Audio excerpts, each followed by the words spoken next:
I am going to spend the next 10 minutes sharing some of our experiences with food packaging and chemical safety with you. And I will give you a very brief introduction to Coop Denmark and to our strategy regarding chemicals. And then I will move on to two specific cases which illustrate how we work with food packaging and chemical safety in practice. Coop is the largest retailer in Denmark. We operate the chains you can see here, and we hold close to 40% of the retail market share in Denmark. And our 2014 turnover was about 6 billion euros. The thing about Coop is that we are not a traditional company with shareholders. We are owned by our members, and we are a cooperative. It means that, we are owned by our members, which is close to 1/4 of the Danish population. Because of our ownership structure, we have a long and proud tradition for working with sustainability. And responsible thinking has been a part of Coop since its inception. And we like to say that sustainability is a part of our DNA. And this is, among other things, reflected in our approach to chemicals and chemical safety. We work systematically with the precautionary principle, and we phase out and replace chemicals that are under particular suspicion to be reflect human health and the environment.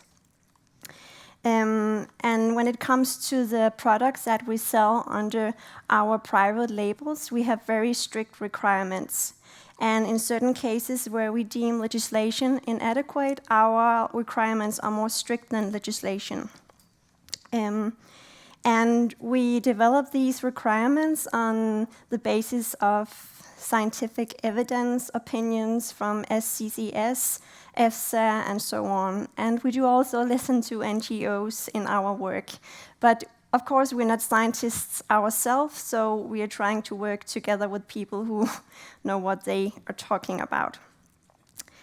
And then I would like to mention that already in 2006, we banned PVC and phthalates in food packaging.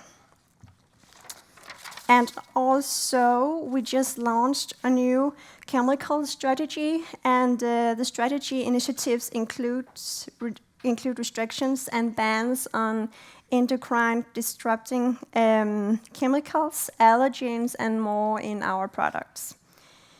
Yeah. And I will now present a few cases which illustrate how we work with our product requirements and strategy in practice.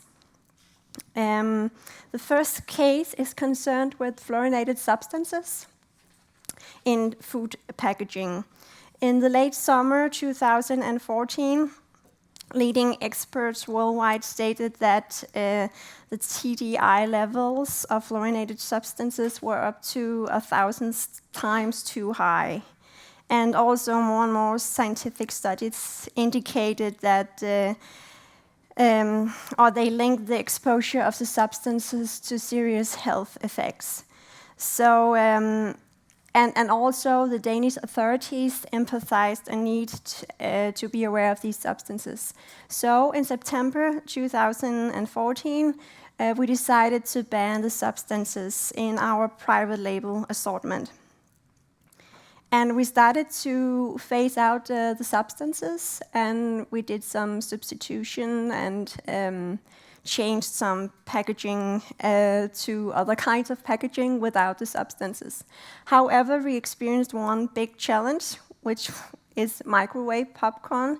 It was simply not possible for our supplier or any other suppliers to sell us a bag free from fluorine.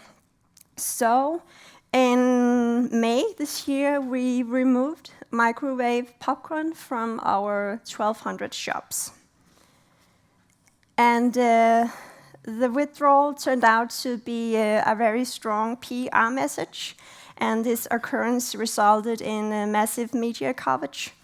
And the occurrence also resulted in a 100% increase in the sale of popcorn kernels to pop in a pot. So yeah, that was actually quite well.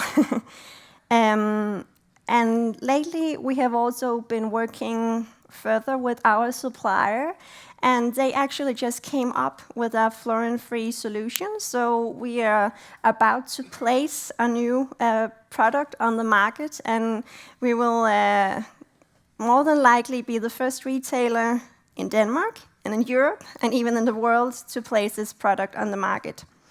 So, and then I would like just to mention that we have been, in this case, been supported by scientists, authorities and NGOs as well in Denmark, and we have experienced increased consumer loyalty as well.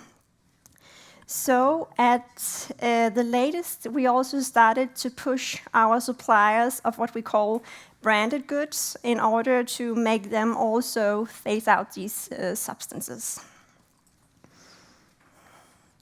Another case or focus area that I would like to mention, or just briefly, is our work with BPA. In Denmark, bisphenol A is prohibited in all products intended for children up to the age of 3. And I think it's worth noting that the Danish authorities and scientists do not support EFSA's opinion on BPA. They find that the TDI levels should be almost 6 times lower, I think.